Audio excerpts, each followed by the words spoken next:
Hey guys and girls, thanks for tuning in. We are at episode 5 already. We were trying to work out off the camera what episode we're actually up to. So it means I get to do the intros. So we are here with Mr. Ben Mayfield.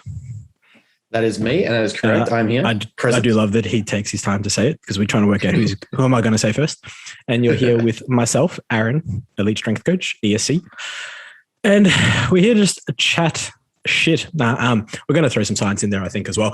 But we're having a chat, I guess, through the week, or the last couple of days more so than through the week, about Season B, IFBB, and I believe WBFF. I think they cancelled the rest of their shows, or I don't know, at least they cancelled their Queensland show, which was in October. I believe the Sydney one as well. Sydney one was already cancelled. That was in August. So August, this month. Yeah. I think it was even earlier. I think it was supposed to be July, maybe, or start of August or something. It was in July. They pushed to August and got cancelled. So it looks like, two of the bigger feds decided to cancel, yet ICN still haven't cancelled. And they actually posted, we will not cancel our shows. We will just simply reschedule. What does a reschedule mean if it ends up being next year or not being done? What does that? I don't know. I was just thinking, does that mean that they're poor and they just need to make money? Or, I mean, with the 40 different categories they've got. Well, I mean, at least for the Melbourne shows, they've turned around and said, well, we're not going to cancel. We're going to just postpone. So I think their show might have been early October, something like that. And then they've decided to say, now we have 2 dates. So we'll have October if it all goes ahead, the original date. And if not, they'll postpone it to like the end of November. I'm like, okay, cool. 6 weeks. No, more 8 weeks. Wishful thinking there. Anyway, well, we'll see. So without further ado, what are your thoughts, Ben? Yeah, I mean, it's I feel for a lot of the athletes. Don't get me wrong. I've felt it, firsthand experience as someone who's done it. I can tell you right now, it does suck. It is a shitty experience to devote yourself to something and have it wrapped up on you without your control, your say, your opinion. And we all know that, like, COVID going on, everyone's got an opinion on it, regardless of what your opinion is. So to have something taken out of your control and out of your hands is definitely it's an emotional toll that you'll pay on it, especially if you are someone like, if you can say with whole heart that you gave everything and you were absolutely committed for the right reasons and all that sort of jazz, and you were nailing it all and you're on set to be, your best shape. It's going to take a toll. Like, it's going to be emotionally taxing. You've dedicated anywhere from, I mean, if you're an average coach, you've probably give someone 3 blocks out of like pre-prep stage. But if you're a decent coach, you've actually had 12 months of programming. At least. You've hit specificity blocks, you've hit mass compound blocks, you've hit strength blocks, you've hit cut blocks. And to have that all sort of swept out from under you, it's like, well, I could have redirected this energy to doing another growth block or something instead. But at the same time, I mean, what can you do? Like, you committed to this season, you committed to the show, and you sort of set yourself out to reach that deadline and reach that goal. So, I mean, as long as you wholeheartedly knew that you gave everything you had, you can't really feel hard on yourself, if you get me. Yeah. Well, I wonder on the flip side, like devil's advocate, as it were, to be, I guess, disheartened maybe, and, a little bit, I guess, upset. Maybe that's fair. At the same time, it's still a privilege to do what you're doing, and the fact that you get to be able to go like train and context. And again, like we don't like to obviously compare to other situations, because everyone's hardships are their hardships regardless of what other people think. And like I completely agree with that. And it's kind of like people are talking about, especially down here in Melbourne, obviously with our lockdowns being stupidly severe for no real reason. Let's be real. Excuse me, that they had turned around, and people are turning around and saying, well, you're complaining about being in lockdown in your house with a roof over your head, food on the table, and TV to watch. But then you got like people obviously like, in Afghanistan, for example. And it's kind of like, yes, but also kind of like, no, because, everyone's hardships and their own is like subject to them. How we perceive our own hardships. It's like we weren't born over there, I guess fortunately for us, or for a majority of people, like they didn't have to grow up with those sort of hardships. Yes. And it's kind of like, it's funny when you put things into context, like, oh, I feel so sad because I couldn't compete and I did all this hard work. It's like, I get it, like fair. Yeah. But also at the same time, like, you could be in a much worse position and you're not. Yeah. So like, how do you tackle that one, I guess? Because like we see it a lot here. I don't know if you follow too many people from Victoria on Instagram, but it gets posted a lot. You know, I do the last few weeks, even as shows and sort of divisions and categories have sort of stepped back and said, like, look, it's probably not going to happen. Especially as numbers started going up. Like, not to say you were ignorant if you thought it wasn't going to happen, but you were very optimistic. Or I was very hopeful. Thought that, you know, numbers escalating in the 800s and you're going to get on stage in a crowded house of people. I mean, come on, you kind of set yourself up there for disappointment. But at the same time, it's I've seen a fair few people, and like the reactions and stuff, it worries me for a few reasons. So I'll try and get into it as like without attacking anyone in particular, but I've seen people crying. I've seen people like overtly, like, I don't want to say attention grabbingly reacting, but to a degree, things like don't message me about this right now. I don't have time to talk about this. I need to deal with this myself. Then to follow up with like stories of you like crying and you know, that's what it's like. The fact that you're eliciting such an emotion to one specific date and an outcome to something that, and me and Dalton spoke about this during my prep as well, that got cancelled. It's not going anywhere. It's not illegal. You can still practice the activity. You can still achieve the desired outcomes. It's just simply that the pageantry is what's been missing. So to me, if your entire work, like I guess outlook is that, you know, it's all for nothing. It's all been canned, it's all failed now because the date has been changed or removed, says you had too much of an emotional buy-in to the presence of being, I guess, in the spotlight and being known for that activity versus the success that comes around that from being on stage and from competing, and the, I guess, the resilience that's developed, the self-discipline that's developed, the habitual behaviors developed, the positive outcomes. Those things are the win from the show. Like, don't get me wrong, I'm a competitive person. Winning on a show is my goal. But reframing my entire life and redirecting myself and sort of establishing these things as an outcome are also way more positively influencing on my life than having a trophy. So if your entire, I guess, like head is wrapped around, well, I didn't get on stage this day, therefore all of it's fucking for nothing, I may as well throw in a towel, or I'm going to emotionally break down and say that I'm, you know, stage depressed or what have you. Yeah. Again, like I said, it's like if that's where we're at, you've got a pretty decent place to be living. Like you've got it pretty good without throwing you on the bus or saying that anyone particular anything about, like, if that's the average response of like, you know, I don't get to go to stage this time, not ever, but this time, yeah, we're pretty good. Like you're pretty sweet, and you need to sort of like, What about those, I guess context, Queensland, WA, South Australia, Tassie, and NT, I'm fairly sure, but all go to the gym, can all train, can all sort of live relatively normal lives, or what we'd call or consider normal at this point in time with everything that's going on. Right? Yeah. New South Wales and Victoria can't do that. We can't go to the gyms. We can't really do much. We're stuck. Well, especially here in Victoria, we're stuck in a 5 kilometer radius. Can only, you know, go for a 2-hour walk max with one person from our household.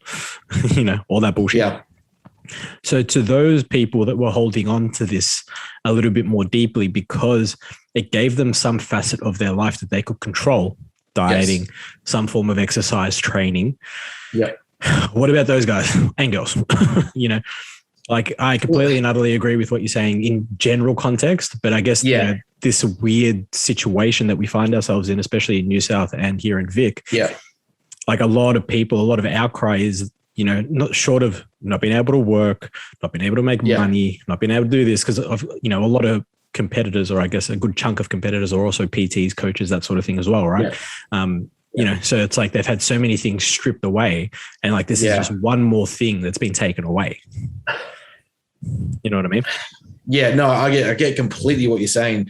So obviously like that emotional response, you know what I mean? Yeah, like, it's kind of like the straw that's finally broken the camel's back, and I can get that. I get that entirely. It's like completely understandable. Yeah, but that's the thing where I think that emotional intelligence, that emotional resilience, that mental toughness needs to play a large part now in being able to interject into the situation and reappraise what's going on. And it might take some, like, it might be like a tough talk, or it might even be like a, you know, You might think I'm a bastard for saying it. You might think I'm being just blunt because I haven't had to experience it to the degree that you guys have. Yeah. But we have to, like, life is going to move forward. Whether we're pissed off, shitty, happy, content, satisfied, whatever, life is going to move forward. So what do? Well, you can sit here and now give into the fact that you've developed all these cool habits, these amazing lifestyle traits. You've developed a good relationship with food, a control and understanding of nutrition, better understanding of tracking and volumizing training and periodizations and programming. You can have all that and go, fuck it. I'm stuck inside now and it's a piece of shit. Like, everything's shit. I'm lost everything. But there has to be positives. Like, there has to be something in there that you can grasp onto that is your direct control, that you're in charge of, that you are responsible to. And that's where people like you and me come in, is that we can redirect your energy. I've spoken to a few people online now directly, like that and I've showed you that we've spoken about it, is that now is the perfect time to redirect your programming, redirect your nutrition, redirect your psychology, and redirect your energy and your mood, your emotions. Not so much avoid them, understand them, sit with them, and be completely content with the fact that they're happening. Like, you are human. You're allowed to feel them. No one's saying don't feel them. Yeah. But feeling them for too long, and I say this all due respect to a lot of people, I gave myself 3 days to feel my dad die, and that was it. I was back to work on the 4th day, and I was back to training. I was back to program, because we're just going to create this is generally sense speaking, and obviously anecdotal for me, but we're going to create a negative spiral and a negative feedback loop in which we get consumed by just how bad life is, just how bad we are, just how shit the situations we've got. And it's just going to compound and turn into even worse things when there's still potential to do something rather than nothing. And again, like the pageantry, the thing is, the pageantry side is 1 5-minute window. Yeah. Like, you don't have to stop training and dieting and following through with your meal plan or following through with your calories and your phase, because the phase is still essential. You can still go, all right, cool. Like I did at the end of last year for when COVID stopped our shows up here and all the state shows were canceled, still follow through. Like, if you up to this point, if you've been able to do all the things to get you to a stage, regardless of whether you're on stage or not, why stop? Yep, like, totally fair. If you were just fixated on that date, it tells me you've got not a poor understanding of competition lifestyle, but you were too fixated on that one day for that one outcome to perhaps get some content or get some validation, or perhaps you're getting some photos done or something like that. Again, not everyone, no need to attack it. Just simply say that if that's your emotional buy into that one day, perhaps it might be you might require looking at why you're competing and the fact that you're missing the forest for the trees, that this is a lifestyle we're going to do forever.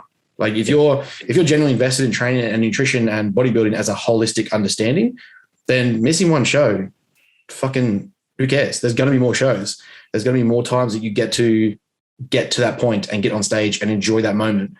But for now, it's like, yes, and I completely feel for you. I completely understand that this is shit, and I've been through it. I've had it taken away, and I can't empathize with the whole everything else being taken away as well. I get Melbourne and New South Wales. Yep. But what do we get out of staying in that negative mindset? What comes from it? Who do you help, or how do you help yourself if we just stay there? And again, I might be devil's advocate in this scenario, but who do you help? Who does it fix? What does it produce besides more negative shit? Yeah, I mean, look, that's completely fair, dude. It's just, like I said, there are a few people, I guess, going through some stuff all across Australia, obviously, with shows being cancelled. And it's like, well, it's interesting to see, I guess, the difference in people from different states and how they react. Oh, yeah, for sure. Like, a lot of them have such a similar reaction, but it's kind of like, well, yes and no. Like, yeah, I guess everyone's entitled to have the reaction that they have, right? Like you said, it's okay to feel what you feel, but then it's kind of like, well, a lot of these people can redirect their energy and still, get to the gym, do what they got to do, look at season A or whatever it is that their plans are going to be. Whereas you do have other people like New South and Vic, that makes it a lot more tricky to obviously do. Oh, for sure. Yeah. 100%. I mean, that one is where it comes to reaching out to your coach immediately, reaching out to getting back, just having that extra week where you might be like, oh, well, I've dieted for 9 weeks. I've lost all this weight, done those things. I'm allowed to have a few binge days, and those few binge days turn into self-empathy days and sort of self-calming days where you're just eating whatever you feel like. And then that intuitive eating becomes, fueled by increased ghrelin and decreased leptin, and you're starving yourself. And now you're like, well, I'm starving and hungry, so I may as well eat everything. Now 2 days of eating whatever you want becomes a week. And all of a sudden you're like, now you not only feel like shit because you didn't compete, you've now lost your body composition and feel shit because you're softer. So it's like, let's interject here as best we can, get to your coach, get to like some sort of psychological support and set up some systems so that you can take back control of something.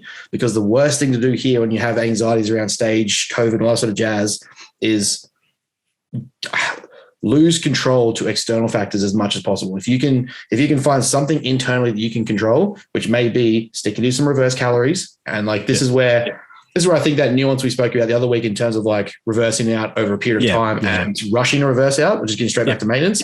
Maybe this period might be a good time for either sticking to your diet and your deficit or slowly building to a maintenance so you maintain control. Yeah, exactly right. And it's literally what I sort of did with my competitor who was prepping obviously for season B in October. And, we found out, and it was funny. She sort of expressed a little bit of relief in that. She's like, I didn't want to sort of say that I'm relieved because I feel soft, but it's like, it's kind of relieved that obviously they have a final decision, and completely understandable. It's like, understanding now the uncertainty, I think, is always the killer. It's like, is it going to happen? Isn't it going to happen? Am I prepping for really like, nothing? And I'm glad that they called it, 8 weeks out. Yeah. Because imagine calling that, a week out, you get to the nitty gritty of a prep. And that's when I feel like emotions are going to spill over a lot more, and a lot more people like upset and angry as well. Yeah. So I'm very, very glad. And all I said to her is like, well, because we found out pretty late. I think it was like 4 o'clock or 5 o'clock or whatever it was.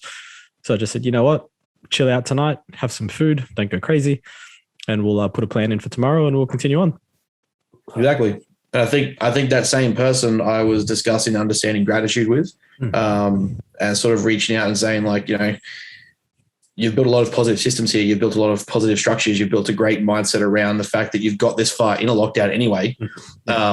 Just because the outcome has shifted. That's all it is that we're understanding that the goalpost has moved as, I think I spoke about this on the Barbell podcast, is that when the goalpost shifts, when we come to an obstacle, we might take a detour or change the route, but we're getting to the same destination. So the goal is still the same as get to stage, but it might mean we take an alternative route to get there for now, which is obviously COVID stopping the shows means we have to go, maybe you aim for season A, maybe you aim for season B next year.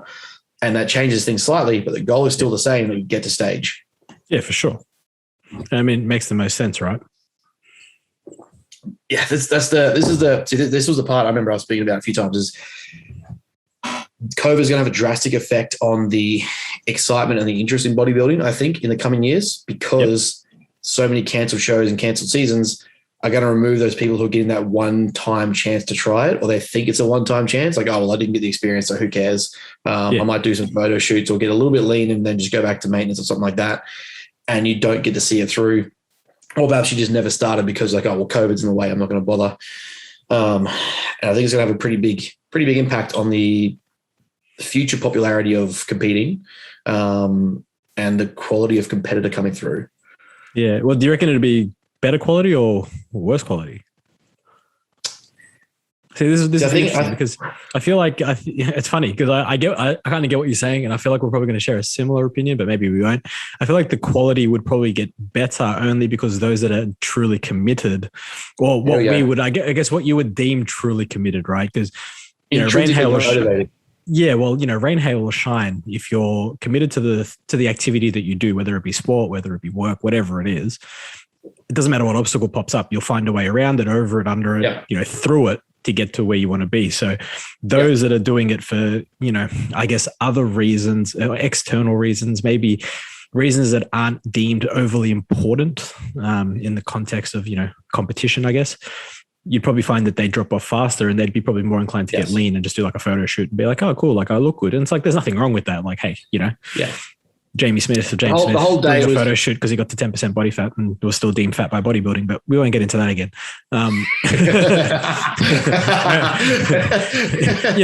Couldn't really get there. So, he just gave up, but whatever. You know what I mean? Like, I feel like the quality is going to get better. There'd be less probably competitors to start with, but the quality is going to become, phenomenal. I think it's going to, I agree. It's going to dwindle some numbers, but I think from a logical perspective, it's going to show a greater quality of competitor, and it's going to produce some fierce competitors in terms of who's willing to stick around and survive this shit. Who's learning to swim instead of sink. And by no means am I saying sink isn't a negative thing. It's like when we understand motivation as a theory, intrinsic motivation is the deepest, most profound level of motivation that one can have. It's like the act of itself of doing the thing produces joy, produces pleasure. It produces like excitement and love and just basically every positive emotion you can, just from simply doing, not the outcome, not the result, not the achieving. Or it's just literally it's just simply doing the task. Yeah, the journey. Exactly. So those people that are completely intrinsically motivated to compete for the love of bodybuilding, love of training, nutrition, they're going to see it through. The guys in what we call introjected motivation, introjected regulation, they are probably the next along that identify with the thing they do. So whilst it doesn't consume them entirely, it's not there. And like they still have a love for the external motivator, which may be the prize of competing, which is obviously joy, notoriety, winning, the trophy. Whilst it's not as externally validated, it's still an internal part of extrinsic motivation, which again is the next one along, which is the most positive. So you're going to look at people who love competition for the fact that I'm up here to be against the best, to prove whether or not I'm good enough to be here, not to prove, to identify with the sport as a whole as who they are. And this is the thing I do. And I love to be on stage and present my best possible self. And that goes against other people doing the same thing. They're going to survive. They're going to see it through and probably get through this shit. I'd say I fit in the probably introjected because I do enjoy the love of competition. I don't just bodybuild to get on stage and go, oh, well, I had the experience. I do it because I want to win. And whether or not that win happens, that's why I do part of it, because of wanting to win. Whereas there's other people who sort of like, they did it because they identified the value in, say, getting content, getting some photo shoots. Maybe they're a PT who wants to get themselves out there and say, I understand what my clients went through and did a show and, that sort of thing. A little less likely to sustain and get through it.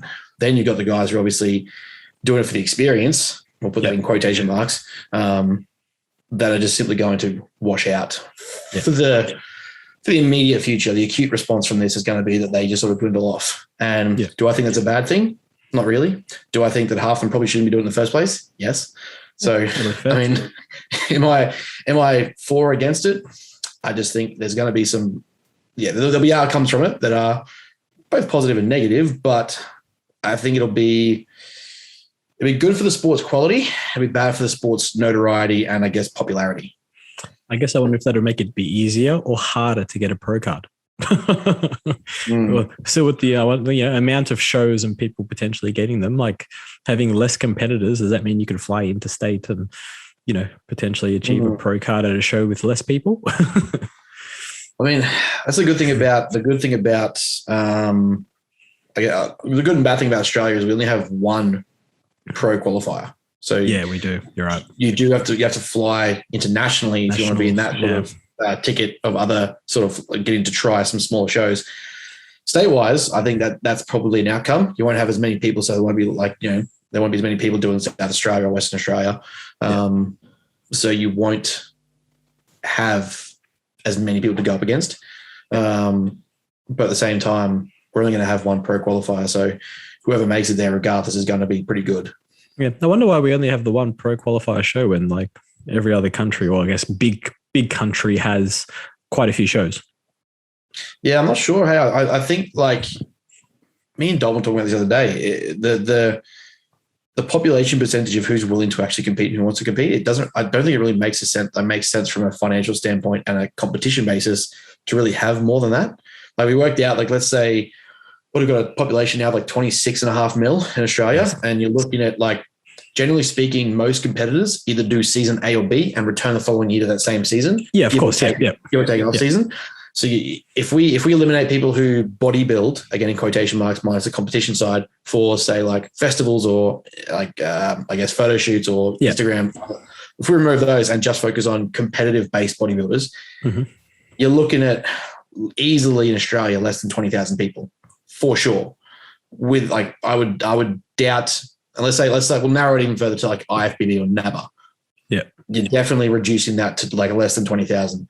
I think we worked that out to be a percentage of like 0.0000357 or something. Like it's something ridiculous like that. Yeah. And so there's just not a population base big enough to offer more than, I guess, that many pro cards. Pro shows or pro qualifiers. Well, I mean, even if you had the pro shows, you don't necessarily need to hand out a pro card. Oh, I see what you're saying. So you're saying like an actual pro, like a pro show, as in like, yeah, like pros? well, yeah. Like, why wouldn't they? I can't understand why there wouldn't be like a show for each season for starters. And if the person's deemed good enough, why can't you just give them? Like, you can either give them a pro card if they're not up to pro quality, or they don't get a pro card. You don't have to give the winner of the overall a pro card. You can just be like, well, sorry, you're not good enough. Like you won on the day. You're still not good enough to be a pro. Yeah. I mean, well, then we've got to establish what the criteria is for what's good enough to be a pro. That's fair enough. That's what I'm just thinking. It's like, I mean, but that'd probably be easier though, wouldn't it? I mean, give or take the qualities that have come through the last few years, like the change in like you just have a picture of Rami, just like if you don't look like this, you don't get to be a pro.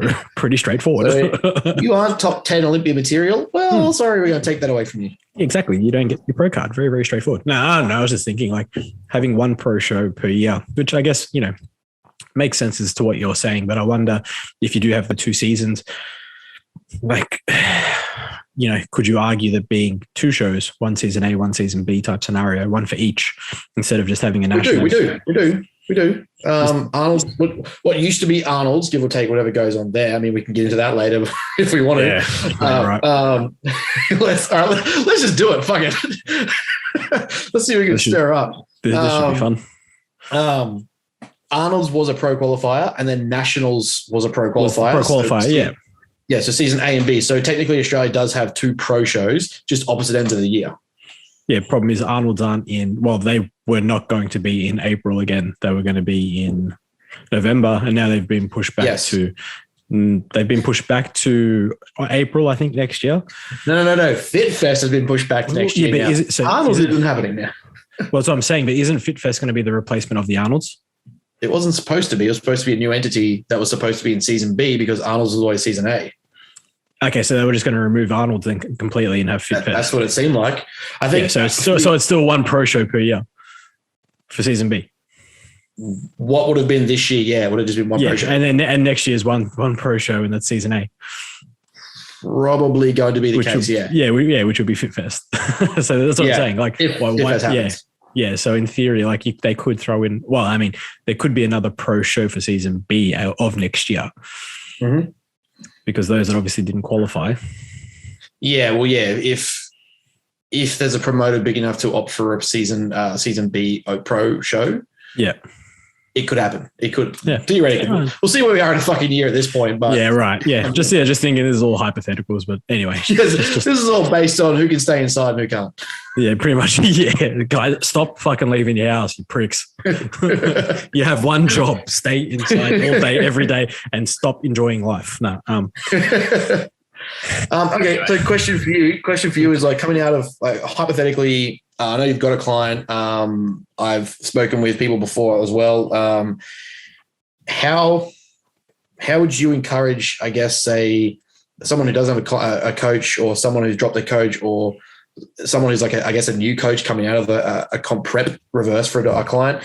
How would you go at periodizing their training nutrition coming out? Would you go for a rapid? Yeah. So okay. So we'll take this out of 1 or 2 ways. Let's pretend that this is normal everyday life, no COVID, and they have actual access to gyms and, life in general. Something like this that happens where, something unexpected or semi-unexpected happens. Literally, like I did with my client, I just turned around and said, look, tonight, eat some food, have some fun with your family, because, lives with the family, been stressed out, family's been stressed out because, clients been stressed out because they're dieting and they're causing stress and everyone's stressed. So, you know what? Enjoy some home cooked food, relax, breathe, and then see how we feel in the morning. Spoke the next day and just sort of said, look, we're going to put this into place now. So we're going to reverse out slightly. We're going to try and keep, we'll try and keep it lean or as lean as possible. We do know that we're going to have some rebound completely normal, completely expected. But we're going to be in a much better starting position this time going through. We were thinking of potentially doing some like photos and stuff like that if we got out of lockdown sooner rather than later, but it doesn't appear that that's going to happen. So we're just going to go into a mini, not an off season, because we are going to prep for season A next year. Yeah. So we're going to look again. We'll get the dates hopefully once they're confirmed completely, and then work 20 weeks back from there and start prep 20 weeks out and just see where we're at. And we may even shorten the prep if she's in good condition. Yeah. We may go from a 20-week prep to maybe like a 16-week prep. Instead, we can put maybe a little bit of tissue on. I think we already need to put some tissue on, like some delts and stuff like that. So, we've got the goal to put on some size in certain areas and just maintain size everywhere else. Again, being in lockdown at the moment with no gym access, it does coaching for F45. So they do online classes and stuff like that. So I just said, look, you know what? Do that for now. That's plenty of activity. Food's going to do what it does. We're going to get you back to healthy. I'm going to chill out. I'm going to keep you the activity alone from doing one of those online classes. I don't know if you've ever done one or seen one, but it's literally just higher intensity. Go, go, go. Cool. That's just going to be the energy expenditure we need for now. She's got some dumbbells and stuff, so she can play with some lateral raises and variations for lateral delts and that sort of stuff, or mid delts. And from there, that's it. Just chill out. Yeah. Nice and easy. It's just taking time and bringing everything back, and easy. And that's literally what I do with any client. That something unexpected happens. It's especially if they're dieting severely down or dieting down to where they're not supposed to be. Bring them out comfortably in a way that they can understand and they're okay with also, and explain what's going to happen potentially and what's going on, and go from there. Yep. No, fair.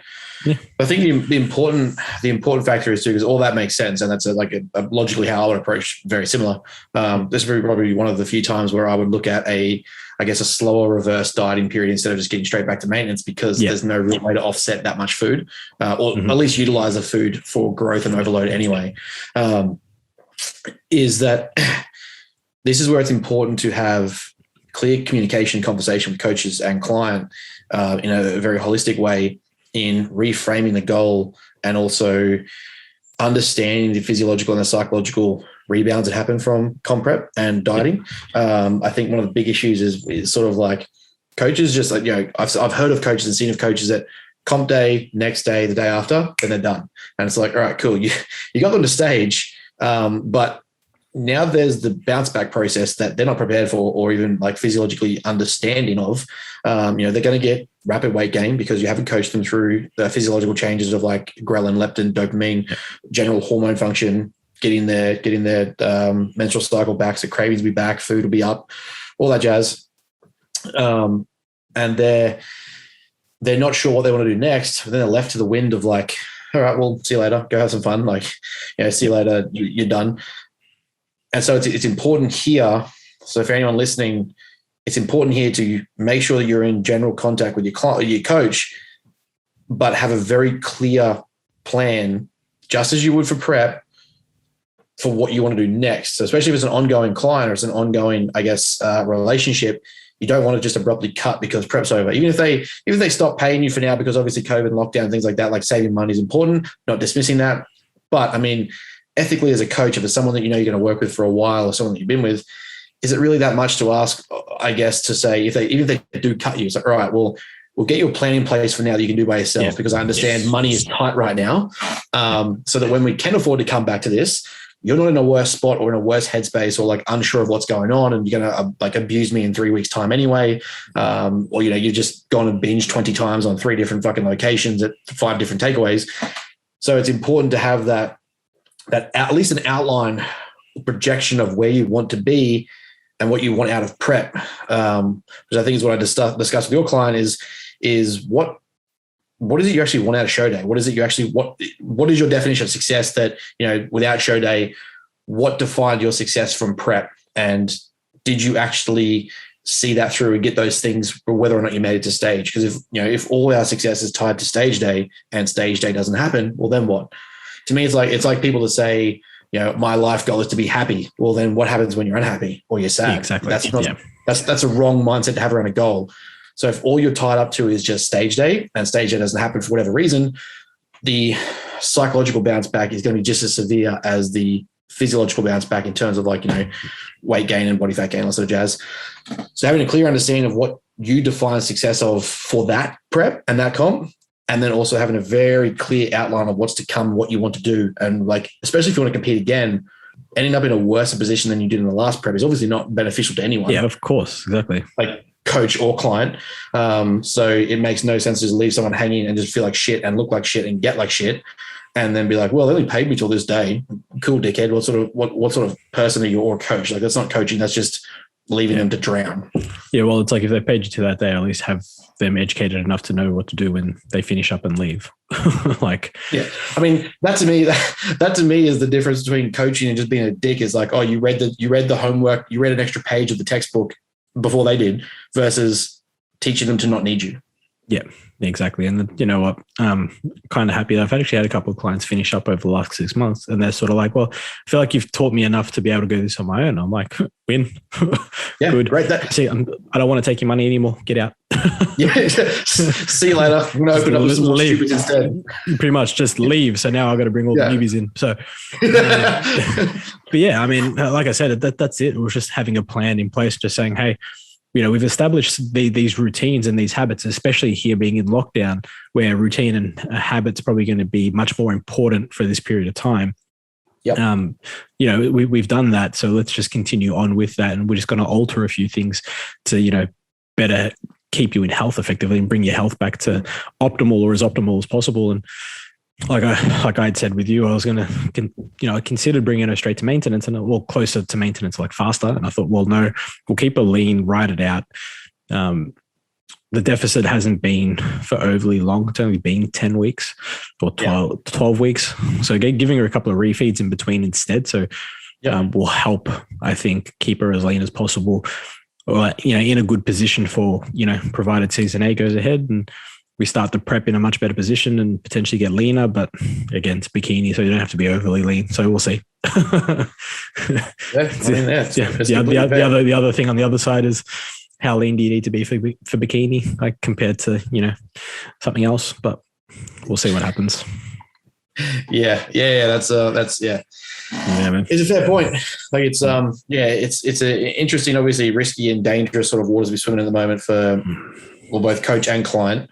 But I mean, it's kind of expressing. It's kind of a live action expression of what I've been picturing that's wrong with bodybuilding for a long time now. Is the people who are going to get hung up, who potentially going to get hung up here, were doing it because they were trying to become, an influencer or something like that, and get some photos and just want to spam their Instagram content, and whatever happens from that, the likelihood that they develop some sort of self-image issues, body image issues, not funny, but highly likely, because they didn't understand the concept of competing in the first place. As we've spoken about before, you're actively engaging in disordered eating for a prolonged period of time with the intention that you can control what happens when it stops.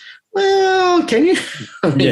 Good luck. This will be interesting, right? That's kind of why you have a coach and why you should keep a coach on after prep, after comps and stuff like that, because, hopefully they have the knowledge or the experience at least to be able to bring you back out as safely as possible.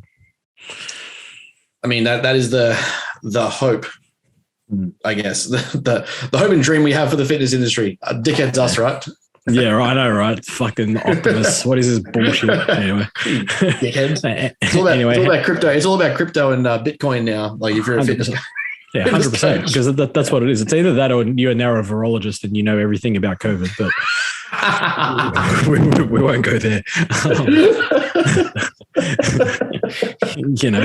That's what PTs and coaches do these days. They're either fucking Bitcoin passes traders, 3 crypto traders, and then they became 3 and 4 ends up with med degree. Yeah, well, it's they became life coaches, and then they became Herbalife endorsers, and then now then it was crypto, and now it's friggin' you're a virologist and you know everything about COVID viruses. But anyway, won't go to an unlicensed mechanic to fix their Toyota, but will apparently go to other people other than a doctor to listen to about virology. Yeah. That's. Yes, I know. I am very well aware. Before we go down that rabbit hole any further, Like, I can feel anger rising now. Yoda definitely has to have some words to me right now. Bad. How's Queensland going these days? How's training and shit? How are you? What's been happening? Mate, no, training's good. I selectively put in a deload week this week just because essentially I've done a 6-week block. Because you're a little bitch. Yeah, that's fair. I mean, I'm not even like that. It's got nothing to do with training either. Just to do with life. Yeah, just from life. It's just it bends me over the counter and just has its way with me. It's very graphic. Yeah, no, it's just a chosen like this week after just feeling. I mean, I'm up to what am I now? 107.7, 107.5 this morning, which is the heaviest I've ever been. And that's come on relatively quick compared to when we did our cut. So give or take the lockdown, I essentially got a week and a half into the last block. Then lockdown happened. I did a week on the balcony. Yep. Then we came out. So I started the block again. And so essentially it was like 6 weeks of a program of a block. And all numbers went great. Like coming back from tendinopathy and stuff like that, my hack squat got up to 100 kilos. My belt squat got down to 100 kilos. My incline dumbbell press was the 60s. The strength century that go up. Yeah, it just went up. So I was like, strength century has like the 50s and dumbbells and it stops there and then goes straight to 60s. And like, ironically, based on what we're studying at the moment in perception, I can understand why the volume difference is noticeably so much bigger in that 10 kilo jump. Yep. When you think about the increments you can make it, say like the 20s, 22.5s, 25, 27.5s, to go from 50s to then 60s is an extra 10 kilos per arm on your stabilizer muscles, on your shoulders, on your rotator cuffs, on your pecs, on your arms. And then also to rep that out, I was like, this is pretty nerve wracking. So I never tried it. And then I was like, I've got nowhere else to go. Yeah, exactly right. 2 sets of 12 on the 50. I was like, well, let's just see what happens here. Yeah. Well, I mean, what's the worst that's going to happen? You die. Shit happens. Yeah, pretty much. We all die. How'd you go out? Dropping 60s on myself? Yeah. So, I mean, what it reads on the gravestone, just on the tombstone, like, how did I die? Well, he decided to try and be a hero and he succeeded. Yeah. Fucking yes. 21 gun salute. But yeah, no, I ended up getting it was like my third set at, it was definitely an RIR of like 1. That 1 felt sloppy, so I was like, you know what? Nah, like 10 is good. I'm not even going to go for 12. So we ended up getting 10 at 60s on incline for my third set. So I was like, cool. Strength is doing what I want. Weight's going up. Yeah, I'm feeling fluffy and soft, but man, I bloat when I get to like 1,000 grams carbs. I just bloat. Yeah. Like I do a week of low carbs, just high protein, get back on a lot more fibrous veggies. I clear out so easy. I just end up dropping like 6 kilos just in water weight. So yeah, right. It's like it's 107.5. I'll probably get to around 110 and look at recomping. Just because anything after that, it's just going to be pure fat. Like there's just logically not going to be any benefit. So I've still got 9, I'm going to say almost 10 weeks until I'm supposed to start prep. So logically, I could probably fit in there a 3-week recomp, drop some food, drop some weight, and do another small block of growing before I even start prep anyway, just to be less fat. So that's all. That's what's your calories at the moment? I'm just doing 5,000 balance across every day. It's just I was doing 6,000. The last block I was doing 6,000 Monday, Tuesday, 3,000 on uni days, and then 6,000 over the weekend. So it balanced out to be about 5,000 anyway. But this time I'm trying to just keep food more evenly spaced out and just keep days as consistent as possible. I was going to say, so you could almost push food a little bit more too. Like you have that room or that capacity to push food a tad more. Average sort of that 5.5, almost 6 a day for 7 days and see how it holds. Yeah, I mean, it could be something to go up. It would mostly come from carbs anyway. So protein's already at 220. And at that much food, it doesn't really need to be much higher. So it's definitely an option just to see if we can push that last little bit of growth in with supplements and food and training to sleep.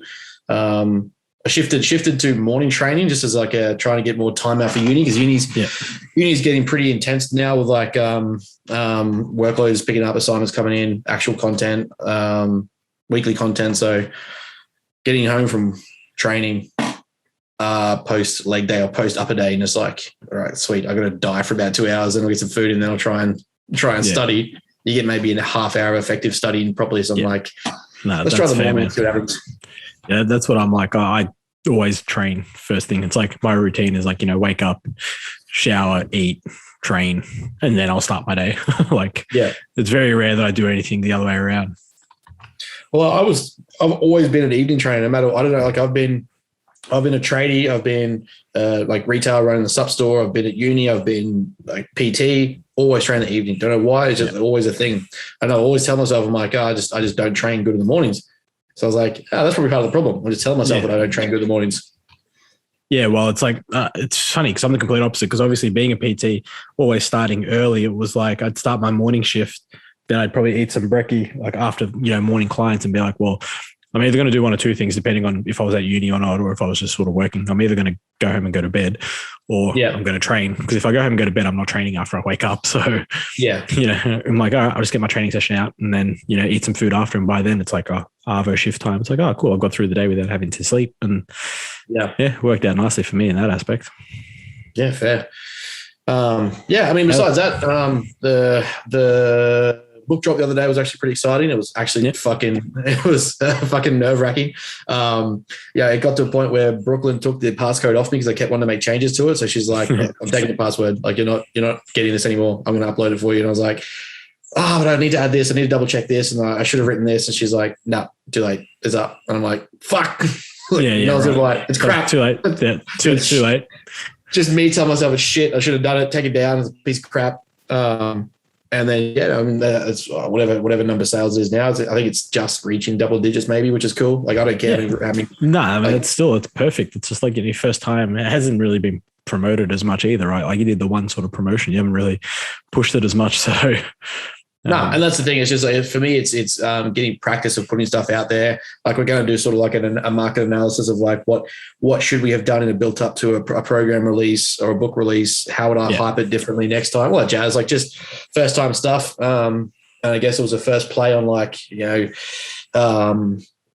getting beta tests sent back from people, sort of like beta responses, imagery, how images might look on iPads versus iPhone. Yeah, of course. Yeah. Was it clear? Was it not clear? Like all that stuff. So I'm not saying by anyone that did purchase it that it wasn't 100% effort, because it was definitely a fucking 100% effort. Yeah, the written content's bang on. Just the little fancy things. It's like, fuck it. Exactly. Like what you would have don't even include pictures next time. It's just all fucking written text. My whole concept of trying to make it for Joe Blow, just remove that, just make it pure literature. Literally, fuck it. References at the end, done. Like, who cares? I was going to say, in terms of, I guess if you don't want to talk about it, you don't need to, but in terms of your training and stuff and pushing weight, I guess what's your supplement stack at these days? Now that you're coming off, with room to grow and that sort of stuff, it's always interesting with the upper end of calories. Obviously, there's not much more that can move in terms of cal. So obviously, drug load can move a little bit more. Yeah. Yeah. It's actually, it's not surprisingly crazy. So you're looking at, we're talking supplements. Yeah. It's bros with brains. We talk about whatever we want. Who cares? So we're looking at, what are we doing? EQ, some basic tests, some Masteron, Slin, and growth. So very simple stack. What are you using as your growth promoter? Just EQ? Yeah. That pushes up to 600 meg. Yeah, 600 megs mils a week. Megs, not mils. 600 mils. 600 mils. I've just got this inflated arm out here. You're gonna be a fucking horse. Mass going up. I think that's definitely where the beneficial of like strength improvement came from. That definitely helped. I like using mass as a growth promoter. So much better. It's so nice. Yeah, it's just so much more tissue selective. I just love it. I always hear like just idiots tell me about like, regardless of what cycle or phase they're in, they're just doing tren or something like that. I'm like, why? Oh yeah, people are stupid. They got no idea. If they're doing tren as a growth promoter, I'm like, they're stupid. Yeah, but Just Bro did it, and I want to get jacked and look good at stereo. Why? What? Yeah, explain the concept to me of what you're hoping to get out of it, because this entire premise is to reduce as much load as possible. Oil load, toxicity load, also promoting as much androgen and fucking anabolic window as possible. So that entire environment is obviously be as healthy as possible, grow as much as possible, and use as little as possible. Cool, sweet. That's what we're trying to achieve. Yeah, it's pretty straightforward. Just people seem to complicate basics as always. But anyway. Yeah. Yeah, see, mine's nothing exciting. I'm literally on just TRT. Like I'm HRT. Oof. I know, it's boring. So fucking boring. Like this cutting, that and some clean bureau for cutting. I'm bored. I don't risking my health here. Yeah, it's like I don't. Yeah, pretty much. It's like fucking. I don't complain. Like I don't really complain to my coach. I'm pretty good in that aspect, and a lot of my clients are pretty good in that aspect. I won't really complain. I'm just like, how long until I can complain and be like, okay, Joe, let's just fucking grow, bro. You can at least spice it up and throw some T3 or something. Make it a little bit more. I'm on T4 as well, so I mean, I never count that. I'm always on T4. Just yeah, but it's always interesting. Anyway, I just thought I'd see what's going on and how much room you got to move. But yeah, it's surprising. It's not like crazy doses either. Like it's not anything above normal or like in a like we're capping out here. Yeah, it's not 10 gram a week like the fun stuff. No, not even close. Yeah, it's something like it's more along the lines of like as we always talk about the best minimal dose to I guess implement an anabolic environment. So getting things to collect minimum effective dose. Exactly. So, people relying on the supplements to do the growing for them instead of relying on actually enhancing sleep, training, food. Yeah. So yeah, that's kind of where we're at in that regards. And obviously compounds will change as body composition changes and the phase of prep changes. As we move into prep, obviously that'll change as well to get into the right, I guess, compounds, doses and situations to get as lean and dense as possible. Sounds like fun. Yeah, I'm excited because we're after a fair few goes now, we've figured out for prep, we're going to front end attack the fuck out of my calories. Yeah.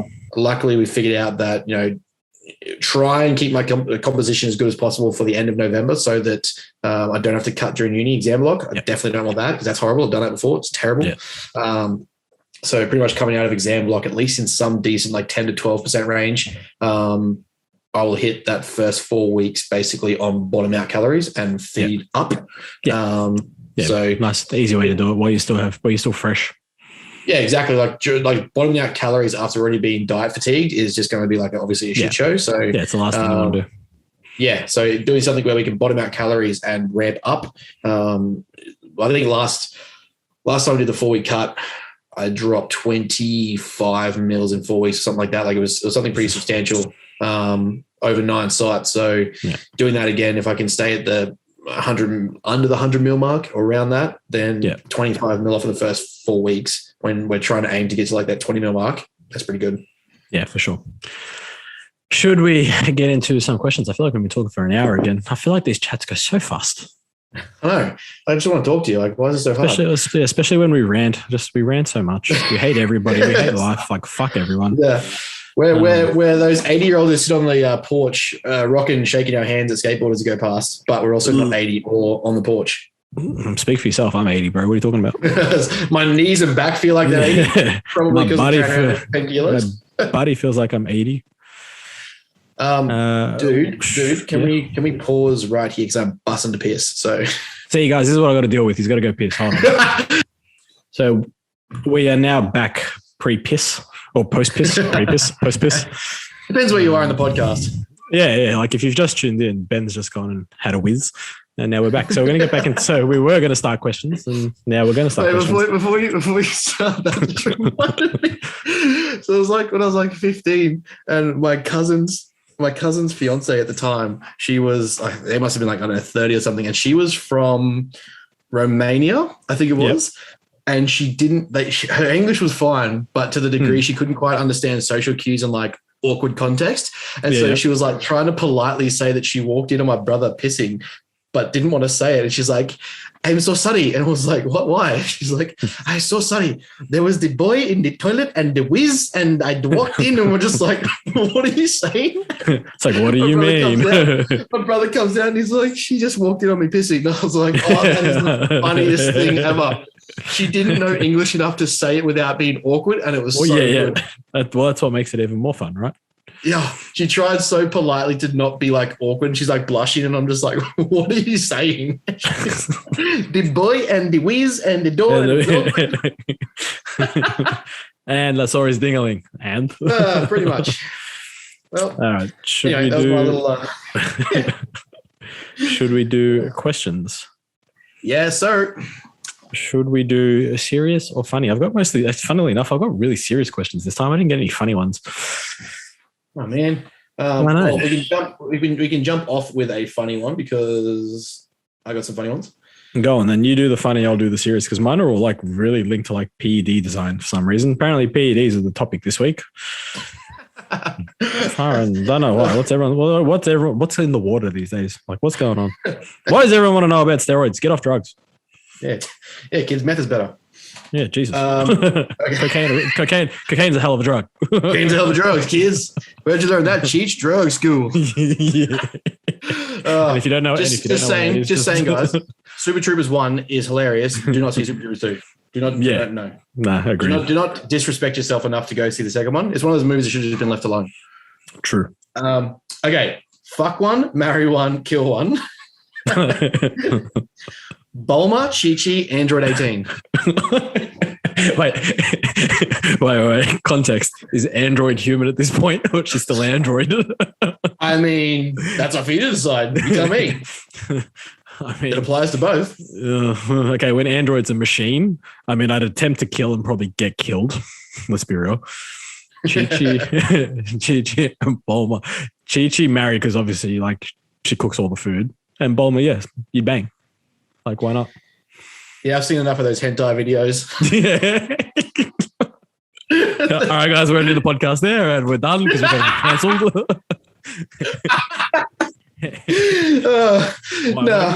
What about you? Same question. I mean, see, I'm marrying Bulma. Definitely, regardless of form, fucking Android 18, and I am killing Chi-Chi. Right. Because that voice, anytime Goku tries to take Gohan to train, and she's just like, oh man, it rings my ears and it hurts. Yeah, I'm just there for the food. I mean, Bulma, oof. Yeah. Could wake up to that every day. We're going to have some chats on here after this conversation. I'm very, very concerned at how excited you got on that. You were way too quick with that answer. It's like, guys, we're having some problems. we need an intervention. Just saying. Ben needs help fast. Right. What else you got? Because I've just got serious ones, dude. I mean, there's one from Tabby that I kind of don't want to ask, but I also do because Jesus. Tabby. Yeah, what did he ask now? What? I can't. That's how you know it's bad. It's just something filthy that Tabby would ask, and I know he's asked it in the assumption that I'm not going to ask it, so he's like already failed because now I just have to ask it. But he's curious from a taste perspective on the flavor of the male ejaculatory. I mean, he'd know best, wouldn't he? That was my conclusion. I was like, no, that's weird. I would have come to you for that question. Is he trying to compare just in case his taste buds are weird, or like what's going on? Like, dude. I mean, the follow-up was he prefers it when they have pineapple juice, but I didn't ask. There we go. Well, what's even more funny is actually I went for a walk earlier and I was listening to a podcast with the actual, like, the Canadian equivalent, I reckon, of what we do, but I think we're just a bit smarter. Bodybuilding bollocks or whatever it is. And they were talking about Ben Chow, who's a bodybuilder. He's just like, yeah, he's having like food on the actual podcast with some pineapple. And then the host is just like, oh, you're having pineapple with that? He's like, I have pineapple with everything. And he's like, well, is that for in bedroom thing? As in pineapple makes it taste better. And then he's like, well, salt apparently makes it taste worse. And he's like, well, you'd know. You tell me. It's kind of like same situation with Tavi. Like, dude, I think you got to know best, bro. Like, let us know. All right, I've got one more that I know I was going to ask you that I forgot about just then that reminded me. Okay. All right. $1 million, you get $1 million. $1 million. Yeah. Oh, fuck.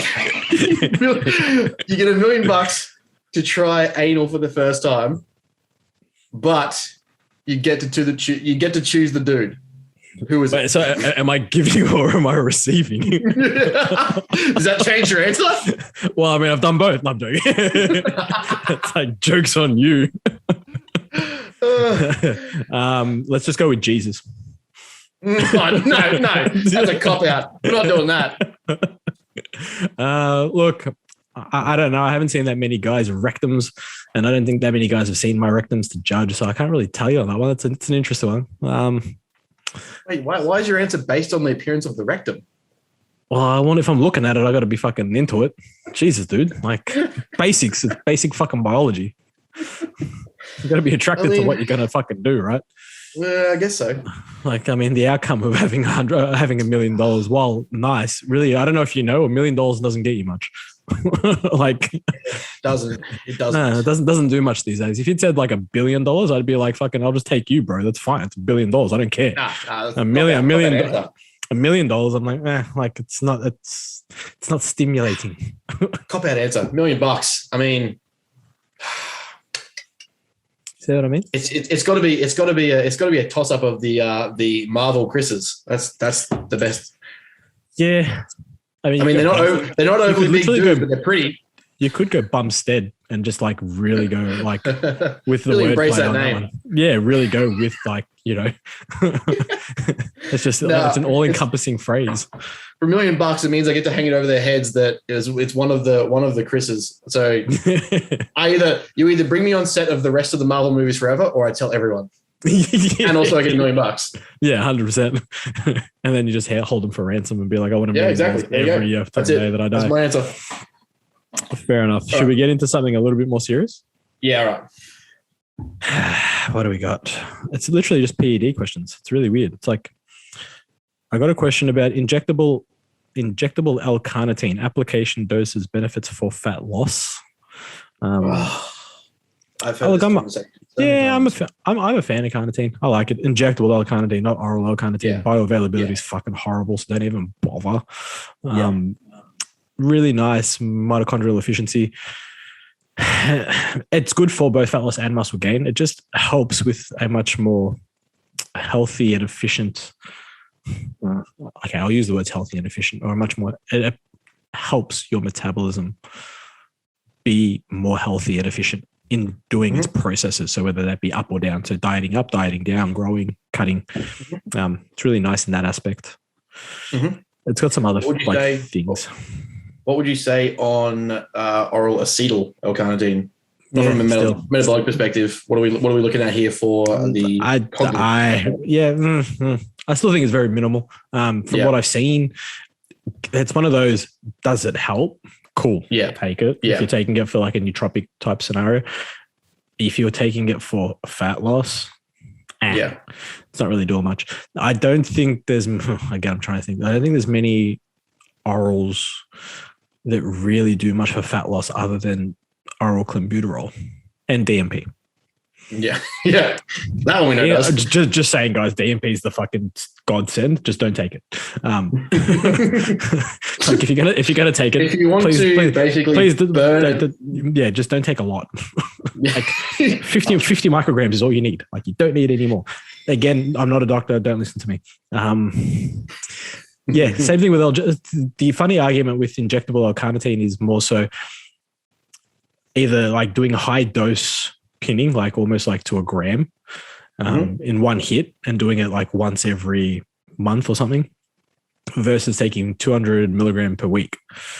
And it's like, well, it's the research is sort of iffy on both, like having that stable balance. And it's kind of like the same thing with testosterone, taking like, one dose per week, let's say using 500 milligram of testosterone just for argument's sake. And having that in one hit versus spreading that up into say 5 pins of 100 milligram per day for 5 days to keep that balance. But then the argument will be like in 6 weeks, blood plasma is the same. Doesn't matter if you take it once a week or every 5 days, but then there is anecdotal evidence to show that side effects of taking it in one hit versus taking it daily is very, very different. Like you don't get the side effects by keeping smaller pins per day versus 1 pin per week.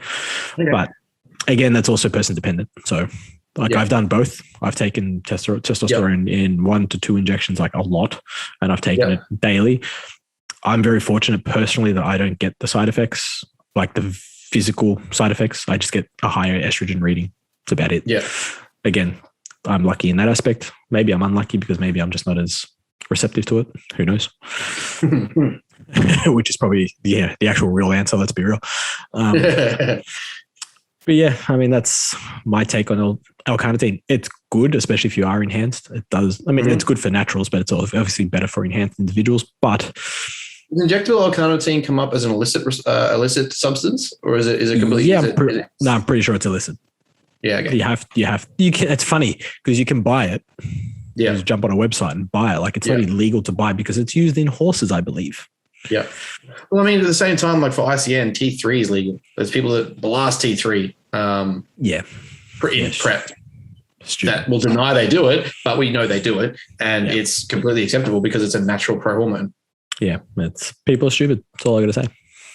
That's fair. That's definitely fair. All right, so the one we had pre-chat, where'd it go? Jimmy. Oh yeah. So the effects of COVID, is it increasing people's exercise or as a fad, or are they doing it because they love exercise? And is this a positive or a negative for the industry? Well, so it's an interesting one in that contextually dependent at the moment anyway, because I was going to say states that are open and states that aren't. Yeah, it does depend. Like here in Vic and New South, obviously, they're just doing exercise for they're just doing it to get outside. And for some sanity's sake, in that, you know, if they can put a routine in to get out for an hour to 2 hours and do something, you know, it's like an hour or 2 hours in their day they can almost look forward to because it's something that's going to take them away from, you know, the miserable life they have being in lockdown, or for the majority of people that are, you know, very, very down in the dumps. So, you know, is that a positive or a negative? Like, I mean, well, it's obviously having something to look forward to in this, you know, harsh time. Very, very positive. Is it going to be like a fad? Like, I don't think so. I don't think even when gyms do open, it'll be any form of fad. I think the same people that go to the gym will just be happy to go back to the gym. Those that don't go to the gym still probably won't go to the gym. And then you might have those that are in between that, you know, have been reading either things online or from, you know, influencers and stuff that are, you know, showing that being in a healthier state makes it potentially easier or puts you in a better position to handle things like, well, not so much COVID, but like, you know, the flu, the cold, general infection. And having a better immune system and being just all around healthier is a good thing. Like, again, who would have thought being healthier? Did you need an influencer to tell you that? Yeah, it gives you a better chance at being healthier. Yeah. Anyway, we won't go there. So you may have those that are, you know, maybe not as consistent, but become a little bit more consistent. And those that have never really started, but might be more interested in doing it, they may do it. Yeah. Is that a bad thing? Like, is that a fad? Like, even if it was, who cares? Like, you have a healthier population. I think that's a win. Yeah. Especially coming from the perspective of looking at the general rate of obesity in Australia and most Western civilized societies or cultures, we are generally becoming a fatter and fatter population base. And those that generally will shift towards the fitness industry or training or exercise in the gym aren't even going to touch the general population of people who aren't. So from the perspective of getting a few extra numbers in the doors to get a little bit healthier, who cares? If that's the worst outcome of it, I think a good thing. I mean, it's going to open up benefits to further coaches and I guess greater education, because PTs will have to be up to date on things like immunology, at least to a degree that they really think they are.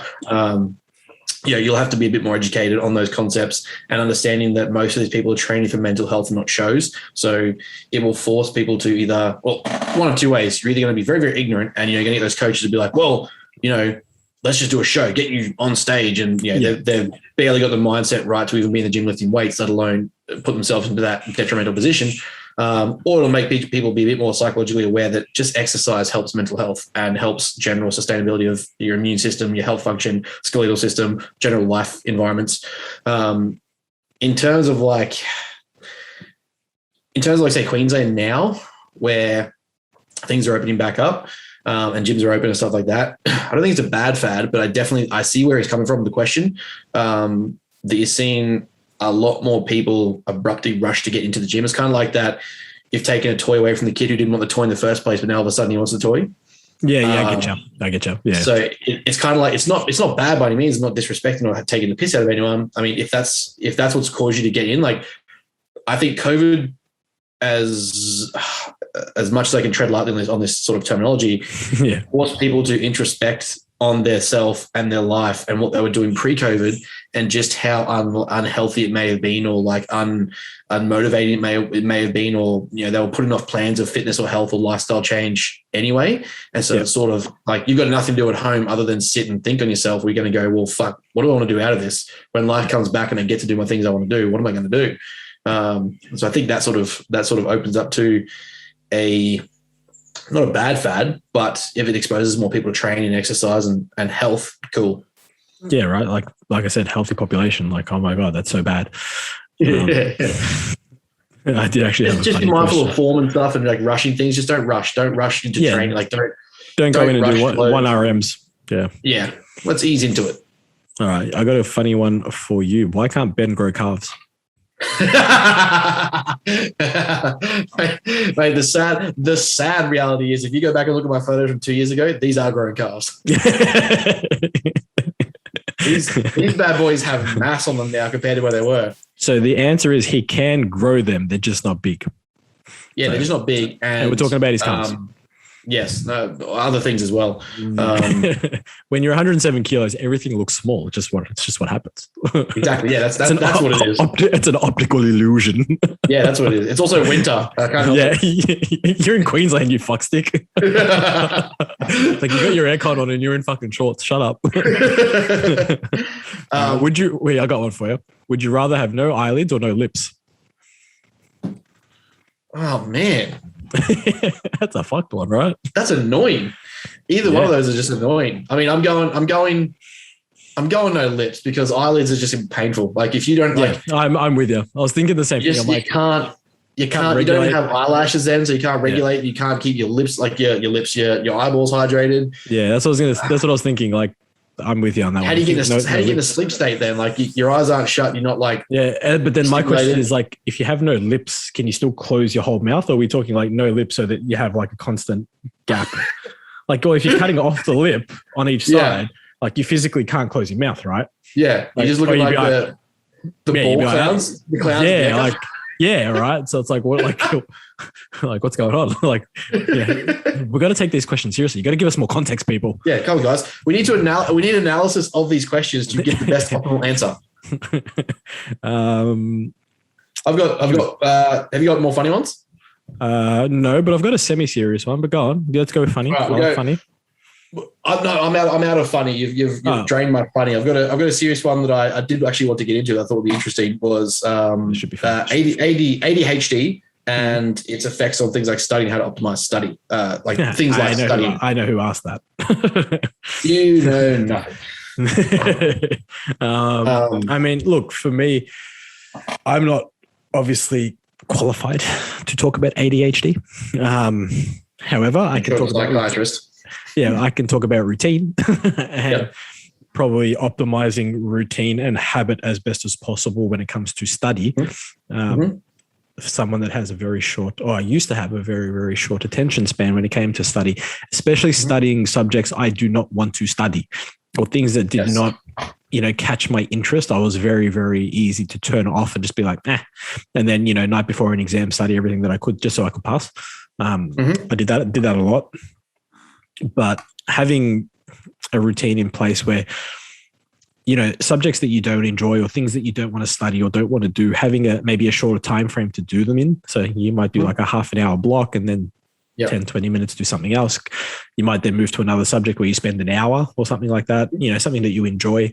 And just working it that way and just obviously looking at a time average. So if you, dedicate X amount of time per week, let's say it's 5 hours, and you split them up into half an hour blocks, just obviously placing those half an hour blocks in the week, whether it be over the 5 days or a 7-day week, making it work for you in that aspect. That's sort of where I would go with it. In terms of the ADHD part, it really depends on, like the severity, because I imagine that's going to, have issues in terms of how focused you can be for a period of time. So you just need to find that period of time that you find that you can focus for. I guess that's probably the trickiest part, because everyone's going to be a bit different in that aspect. Some people can focus for an hour, some 10 minutes. If it's 10 minutes, you're just going to be doing a lot of 10-minute blocks, right? Yeah. Yeah, for sure. So there's a few answers I can give here. So the thing with ADHD is there's sort of two fads and phases of it. Is obviously your onset of adolescent ADHD diagnosis, which tends to be when these behaviors of distractibility, loss of focus, easily disrupted, things like that are present before the age of 12. Generally, that's when they diagnose it most prolifically. Yeah. Delayed onset adult ADHD or ADD, I think, is becoming a more prevalent factor because there was a period in time, I would say, of the last generation before us, where these sort of mental issues, whilst they might have been becoming more prominent, were dismissed as like excuses and fallacies and like, novel bullshit that the kids just didn't want to pay attention to or was delayed in school. Like I personally know probably most of my report cards from the ages of like year 1 up to like year 12, so all of school, pretty much said the world is an oyster. The world is Ben's oyster at his feet. If he could just be less distracted in class. Now, I'm not diagnosed with early adult onset ADHD or anything like that, but I know for a fact, Mum said to me, she thought I was going to be she thought I should be diagnosed, but they didn't believe in medication, or they didn't believe in like it as a thing at the time, and so didn't worry about it. Is that a reflection positively or negatively of those parents, or more so that the cultural acceptance at the time was that mental health issues weren't actually, I guess, a serious factor? I think it's more the latter. And I think that it was a general hang up of a lot of parents and stuff that just maybe just kids being lazy or like being distracted or like, get the video game out of their hands or something like that. Yeah. In terms of like ADHD, so it's definitely associated with things like easier distractibility, loss of focus, attention span like shortening, things like it even associates to likelihood of failing classes, loss of relationships. It correlates to things like anxiety and depression, because people can't get a hold of the things they're trying to control. They obviously lose focus and they get frustrated and disrupted, and it's not what they want. The few tips that I found that worked for me in the way I'm easily distracted, and you could probably talk to Brooklyn on this about how well my brain can do 1,000 different things at once, and I have to just I have to filter it. Otherwise I will narrow it down. Yeah. Yep. Exactly. There's a few ways to go about it. And this might get a little bit technical, but the prefrontal cortex of the brain, or the frontal lobe, is associated with things like higher executive functioning, emotional control, goal setting, goal and action planning. And then, so that would be all things included in organization and like structuring yourself and planning yourself. That can fatigue. So you have what's called, I guess you might call, what's the word here? Choice fatigue or choice exhaustion, decision fatigue. So the fact that you're being overwhelmed by choice or being overwhelmed by decisions is going to fatigue that part of the brain, in a sense that you're reducing its, I guess, ability to keep making those choices, especially when you're easily distracted or easily dismissed or you're easily, loss of focus. Doing things as much as you can in habit and routine so that the body knows these things are happening reduces the requirement of choice, so you're less distracted by those options. So creating a window where, you know the next day what you're wearing, you know what your meals are going to be, you know what classes are going to be attended, you know what time you're studying. Think of it this way: when you search Netflix and you say, all right, today I'm watching a comedy, versus what's on Netflix, you've already narrowed it down to that one category. So you've reduced your overwhelming choice, which makes choosing a movie a lot easier. So applying that to life in general is going to reduce that fatigue. And because also in the prefrontal cortex is things like inhibition, if that's fatiguing, then you're going to be less likely to say no. You're not going to interject on your sporadic behavior. You're not going to interject on the fact that you're just like flipping out and choosing to play with your phone and stuff when you should be focused. Yeah, so if we can nail that and not fatigue that part of the brain, well, then it's going to be a bit better at saying, hey, don't do that. Hey, I shouldn't do that. Hey, focus on this. So that is going to help as well. And then in terms of studying, actual study, so I have what's called the Pomodoro method, which is basically a 25 and 5, which I find works well for me when I nail it. So it's 25 minutes, no distractions. So optimize your environment to remove all distractions as possible, except an alarm clock. Give yourself 25 minutes. So that subject you hate doing, give yourself 25 minutes. Of that 25 minutes, you then also, after that, get 5 minutes break to do distraction. So your distraction processing. So get through your phone, have a look at messages, check Facebook, get a coffee, whatever you're going to do, then put it back, put it away. Clear your entire environment as many distractions as possible so that you're only in arm's reach of things that are going to suit your environment, like suit your need and your goal, obviously. And then the other thing is, a big one is that I find is understand what you're trying to read or study. So when I just open a textbook, I fucking hate it. If I just look at a textbook, I'm like, oh, fuck is this? But when I look at it and go, all right, what is the point of this chapter? What are some key notes that I need to find in here? Ask yourself some questions first. Like let's say like this week, my textbook's on vision in terms of perception. Like, okay, well, what is vision? What am I trying to interpret here? What is stimuli in terms of the eye? What does each part of the eye do? How does that affect my stimulation and connection to the brain? So then when I go through it, I'm like, all right, cool. I know the answer to that question. I know what that is. And so it kind of directs you through with that 25 minutes to what you're trying to find. So rather than being overwhelmed by that massive window of information, that massive stimuli of like, holy shit, there's all these words in front of me and I don't even want to bother reading it. You're at least narrowing your choice down. You've got 25 minutes. You've got the questions you're looking for within this text, and you're going to give yourself that time frame to hit it. So those are some basic tips that I find help me stay on track as best I can. And the other one is I talked on last week is like flashcards. I expose myself to them every night in just short bursts, whether it's 10 cards or flip cards. I'll go until I fail, or I'll just go through them repeatedly. If there's ones that I got wrong, I'll put them in a different pile, repeat them back until I get them right. Little shit like that. There's just like, that's also going to remove distraction because you're entertaining yourself. You're like, cool, I'm flipping cards. It's fun. I'm having so much fun. But yeah, in that regard, that's like the thing to I guess understand is that you're trying to control and direct your energy and your attention with as little distraction as possible. And obviously, being ADHD, that is a hard thing to do. Yeah, well, creating purpose for the time that you've put in front of yourself. That's sort of where that thing is. It's like understanding that, you know, you're trying to find an answer to certain things in that particular 25 minutes. So if you can find an answer, you know, it's been productive. Exactly. Like you said, it's a goal or a purpose within that time frame that you're allocating. So it's like, cool, I've got 25 minutes to figure this out. And I guess another smaller tip would be, give yourself word goals. Maybe find, okay, so I've got this page. I'll get through this page in that 25 minutes, find these answers, go from there. And then you do that consecutively 3 or 4 times. And then that's your study block. Exactly right. Let's do one more question because we've been going for ages again, as usual. Sorry, guys.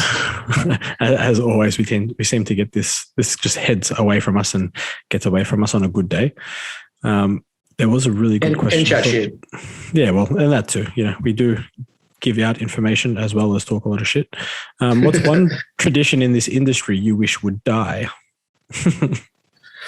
Oh, yeah, I thought that was a good one. Yeah, that's good. That is good.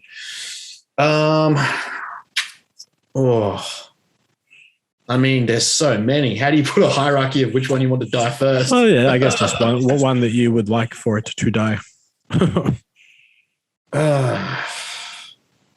Oh man. Oh God. Jesus Christ. Just Aaron. Hey? Just Aaron. Fuck off. Circles. He's got the beard. That's about it. Some circles. Once upon a time, it happened. Look, whatever. We'll move past that. I would say bro dieting. I knew you were going to say that. That's how I know. That's how you know. Like I know you too well. It kills me, man. I knew you were going to say it. People that tell me like I don't flexible diet. I just stick to my meal plan, but I'll swap out like brown rice for white rice, or I'll swap out. I have pancakes sometimes, or I might mix up my cereal choices. So I'll just have chicken and rice and broccoli. Cool, bro. I like it. It tastes absolutely fucking horrible. Nice. I like it. You've nailed it, and you've got nutrition down to a fine art. You're going to coach people. Yeah, you're going to stick to that forever. Yeah. Well, I think that's the funny thing about coming back to more so, I guess we'll call it bodybuilding type training. I guess that we're doing hypertrophy training. It's funny. I really don't like to use the term bodybuilding. I like to use the term hypertrophy. And I think that might be something internal we can discuss off camera, and you can analyze me and wonder why the fuck I've got this problem. But anyway, the actual lifestyle that goes behind it in terms of, Actually, like eating, training. Like I feel like the training thing's never been a problem. Like training for whatever purpose that I've been training for, I've always done. I've done it since I was 4. Like, trained in many sports, many different disciplines and the like for a long time. So more so the eating and, having that aspect to life is very, very interesting. It's pretty cool. It's kind of like, I never think that I'd live what people would deem as like the bodybuilding lifestyle. So it's like, even though the thing that, we hate most is like the whole bro science, bro dieting, bro this, bro that. For me, it's bro science. So you bro diet, me bro science. Yeah. It's like, fair. But it's like Broderick always says, there was something to it. Like they were onto something because they knew that if they had chicken, rice and broccoli, for example, and they had a little bit more, they were growing. And if they had a little bit less, they were cutting. Like there was, and same with the drugs in terms of, it's like, again, we know now that the drugs that they were taking were probably way too excessive and way too stupid, but they knew if they took a little bit more of this, they got bigger. They took a little bit more of that, they got leaner.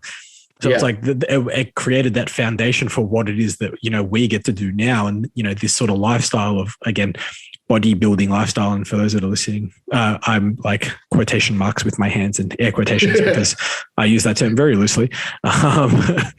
Being able to just sort of understand the sciences behind it, and then also, being able to live it as a coach so that I can also apply it to clients. I get to eat, train for a living. It's kind of nice. As well as obviously create content that nobody likes on my social media. Why do you all fucking hate me? It's like my shit. Pretty much. I created content of calves and I used my own calves and they looked phenomenal and I got nothing. Like, fuck me. Anyway. But I just thought that was an interesting one. Nice way to end. Nice way to end the segment because we've been going for way too long and I'm hungry and I'm not going to take a piss on camera or on screen on podcast. And I'm not as professional as you. I'm the common man. This is also very true. So to finish up, you have now released a book, which is very exciting. Anything else on the way, or where are we plugging that book?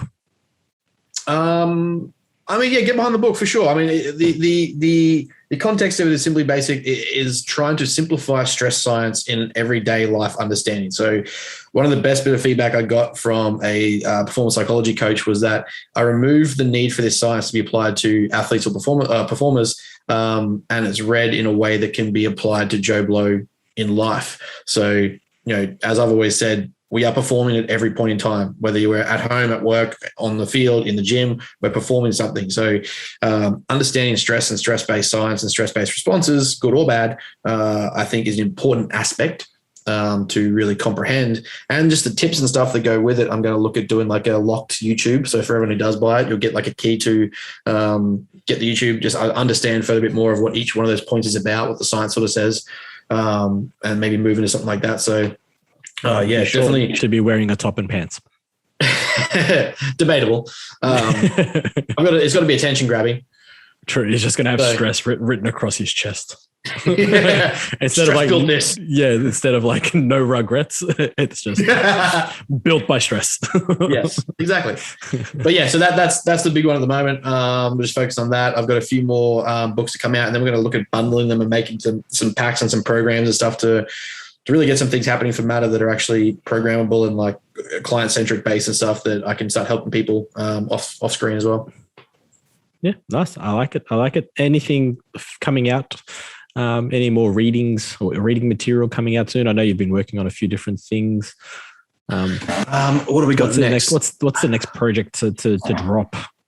The next project to drop will probably be our goal setting ebook. So cool. It's a step-by-step guide to actually setting foundational and emotionally eliciting goals, not just I want to drop 5 kilos. Cool. Something whether it's a resource that coaches want to use or anyone wants to use in general that a lot of coaches don't understand motivational interviewing to get deeper goals and deeper motivation from clients. So having this has already had some beta testing done from a few people that really seem to resonate with the information, which is what I always want. So I don't just put something out and say it works if I haven't tried it. So far it's been positive feedback, and to the point where we just got to publish it and get it made to look fancy and put it up there. So the idea is to make them all sort of tie into a lifestyle flowing pack, I guess would be the word, that through these books and that you generally connect a better understanding, appreciation of life, what you want out of life, how to control things, how to improve things, and yada yada. So that'll probably be the next one that comes into September. Cool. I like it. Simple, easy, effective. What have I got? I'm going to try and actually launch a class series. I was going to do. I saw that, yeah. Yeah, so I've been playing with it. My mentor does it, and that's kind of like I was piggybacking off his idea because it was actually really funny.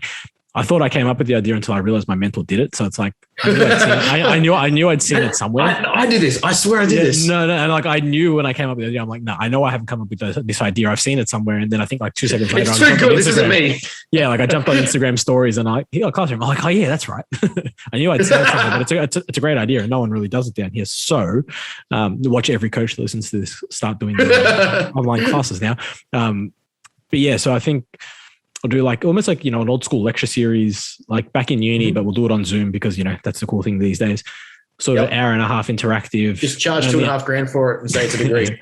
Yeah, well, pretty much. Only have like 10 people in there, charge a small price and just be like putting content together and running a class and having a Q&A and brainstorming session afterwards. And, hopefully we'll do them maybe once a month, twice a month, seeing what the interest is like and that sort of stuff. I had a lot of people say yes. Like I put up the poll, I had about 30 or 40 votes all say yes. And I'm kind of like, are you guys just being nice? Did you just make 30 different accounts and just write yes? Literally, that's all I did. That's like what I do with the Q. It's what I do with the Q&As. I only ask myself questions. No one sees you asking the question. No, who's going to ask about El carnitine? Like, really? No, I'm kidding, guys. Like, that was the legit question. I don't do that just in case people think I actually do it. I'm like, need to preface that.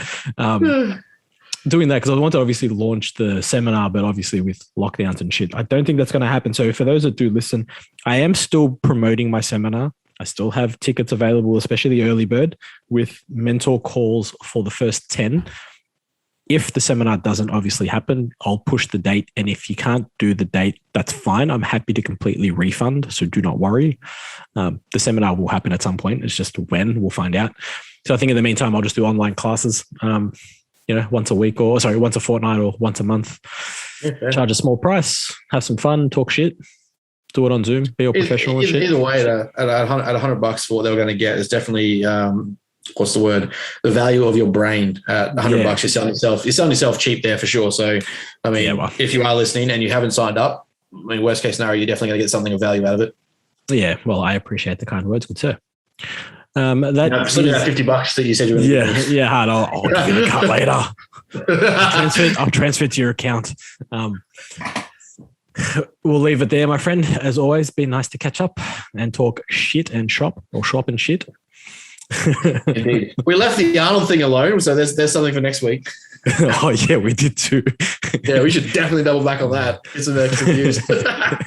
Yeah, from the wrong people. Anyway.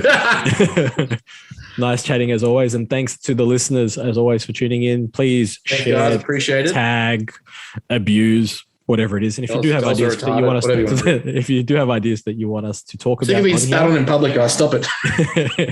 He's kidding. He loves it. He's into that shit. Please DM us so we know, or when we put up our question and answers, I was going to say, when we put up our question boxes during the week for topics, feel free to throw it in there.